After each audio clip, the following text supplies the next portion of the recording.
Sumama ka na sa amin ng kumare mo. Pare ko, ano ba yung ballroom dancing ngayon? Baka naman tayo lang matatanda ron. Pare, bagong project ni Mayor para sa mga tumatandang katulad natin. Yung mayor ba yan? Oo, pare. Sama ko. Meron tayong lilibangan, pare. Ngayon, alam mo naman yun, di ba?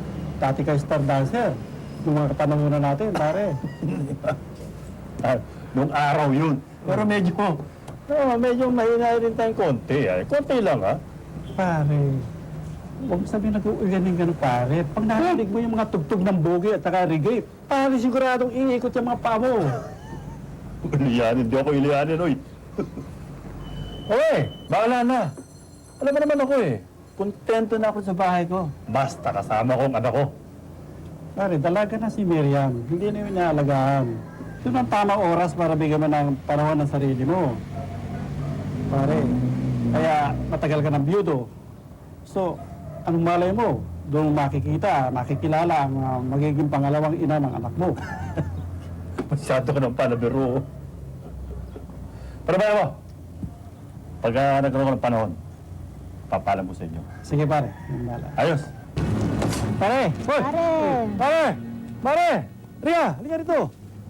Aba, mukha yatang namali kayo, ha? Oo, pare. Nag-shopping, ha? Pamboron, pare. Alam mo, kailangan in tayo pagka nagsasayaw, eh. Mukhang maganda ang pinupuntahan ninyo, ha? Okay ba? Oo nga, dapat sumama ka sa amin para mabawasan naman yung lungkot mo. Tama, pare mo. Kahit na tumatanda tayo, kailangan meron tayong konting diversion, ano? Pero nakakaya, nag-iisa lang ako. Paano ako pupunta? Wala man lang akong kasama. Ando naman kami, ah. Teka, may kilala nga pala ako, bagong dating galing sa Amerika. Kaibigan ko yon. Titignan ko kung pwede siyang sumama. Sino? Si Perla, dumating lang nung nakaraan Lunes. Boy, jackpot ng pare ko dun. Dalaga yun. Tumanda na nga ng katrabaho sa Amerika yun,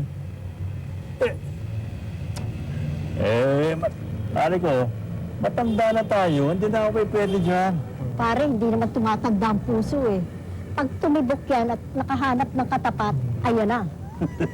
Basta bahala na. Pero alam mo, sa mga araw na, meron akong lakad, Eh, di asikasuhin mo ng maaga. Total, hapon pa naman ang sayawan, eh. Okay. Basta hindi ako nangangako, ha? Hindi ako nangangako, pare. Okay. Ayos. Okay, sure. Patay ka na, pare, ha? Sige. Ah, sige. Sige, pare. Ingat kayo, ha? Ingat. Kasama niya, Bye. pare. O, hindi ko na kaya atid, ha? Okay. Ano po yan? Ito si Perla. Ay, tuloy po kayo. Ituloy mo pagpapakain sa akin. Lydia, ikaw ba yan? Ako na. Kamusta? Ito, kamusta? Halika. Wala ka talagang pagbabago. Ang ganda-ganda mo pa rin. Tumigil ka nga, Lydia, ha? Tara ka na. Mapa ka. Thank you. Daling, kuha mo nang maiinom, ha, Ate Lydia mo. Ate Berta, kamusta ka na? Ito, maayos naman. Buti naman ho. Naku, mabutit na pasyal ka. Alam mo, hindi pa ako masyadong nakakalabas pero talagang pupuntahan ko kayo ni Romy. Kaya naman ako nagpunta rito para imbitahan ka. Saan? May ballroom dancing kami pinupuntahan ni Romy. Gusto ka namin isama, thank you. Gusto ka namin isama. Ballroom dancing? Naku, bagay pa ba ako doon? Oo naman, para sa mga kaedad na nga natin yun eh. Sige na, marunong ka pa naman siguro magsayaw. Ewan ko, baka tinakalawang na itong mga pa ako. Ang tagal-tagal ko nung sumasayaw, siguro. Mga ilang dekada na rin. Sigurado namang konting practice lang ang kulang mo. O ano, sige na ha, huwag ka na nga ano, dadaanan ka namin ng Biyernes. Biyernes, naku. Sige na. Sumama ka na. Malibang ka naman. Ano naman, para makapagkwentuhan naman tayo.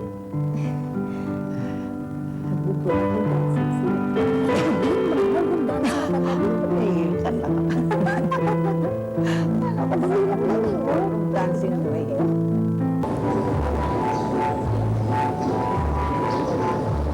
Buti hindi nagbago yung isip mo, pare. Kala ko mangiindiyan ka, eh.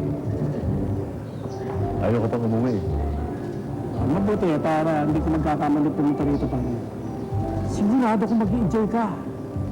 Bakit wala pa yung mga kaibigan mo? Para sinundo ng maring Lydia mo. Nung tumawag ka rito at nagpasabi ka na pupunta ka rito, may kasama ko yung inaanak mo para sunduin sila. Baka naman hindi na dadating. Patating na yun, pare. Ha? tingin mo? Oh, andyan na pala sila pare. Oh, di ba? Kasi parang traffic kami eh. Okay lang, Mare. Okay lang. Okay lang. Kumusta ka na pala? Ito. Hindi ka nagbabago, napakaganda mo pa rin. Salamat. Siya nga pala, Perla. Pinakikilala ko sa iyo ang kumpare namin, si Paring Luis. Paring Luis siya yung best friend ko, si Perla. Ano, kumusta? Oh, total, magkahawak na kayo ng kamay. Mabuti pa siguro eh. Tumuloy na kayo sa ano. Sayawan. Gusto mo ba sumayaw? Ah, sige, pero pasensya ka na ha. Ang tagal ko na hindi sumasayaw. Ako na hindi. Pasensya ka na rin, ha? Ano yun? Let's dance.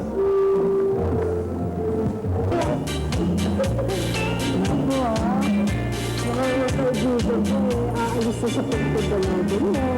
Lydia, tumigil ka nga ha. Pareho na tayong matatanda na. Pwede naman. Ano naman ang masama nun? Eh, nagkakagustuhan kayo ni Paring Luis. Eh, beauty naman yun. Ikaw dalaga. Oh, ano sa yun? Naku, hindi ko maiiwan ang ate ko. Ano na naman, Ate Berta na naman. Kaya tumanda ka yun, hindi nakakapag-asawa eh. Balik ka pa kami ng ibang iniintindi mo. Ano ba? Panahon na para matagpuan mo sarili mong kaligayahan, ha? Tsaka si Paring Luis, mabait yan. At ang tingin ko, ang laki ng gusto sa'yo.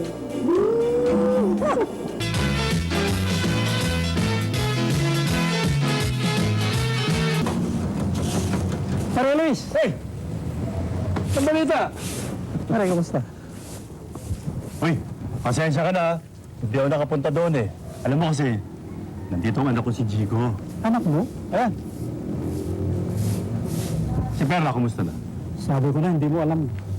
Amatay na kapatid niya si Berta. Ha?